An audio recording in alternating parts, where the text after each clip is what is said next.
നാട്ടിക ശ്രീ കൊടുവത്ത് മുത്തപ്പൻ രുദ്രമാല ദേവി ക്ഷേത്രത്തിൽ പ്രതിഷ്ഠാദിനവും കളമെഴുത്ത് മഹോത്സവവും ആഘോഷിച്ചു. രാവിലെ മഹാഗണപതി ഹോമം, കലശപൂജ, കലശാട്ടം, പന്തീരടി പൂജ, സർപ്പംപാട്ട്, മുത്തപ്പന് കളം, ഉച്ചപൂജ, ഉച്ചയ്ക്ക് പ്രസാദൂട്ട്, വൈകിട്ട് വിഷ്ണുമായയ്ക്ക് രൂപക്കളം, എഴുന്നള്ളിപ്പ്, ദേവിക്ക് രൂപക്കളം, ദീപാരാധന, രാത്രി അത്താഴപൂജ, വടക്കൻവാതിക്കൽ ഗുരുതി എന്നിവ നടന്നു.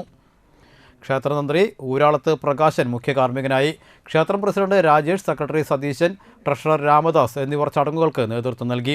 നിരവധി ഭക്തർ ചടങ്ങുകളിൽ പങ്കെടുത്തു.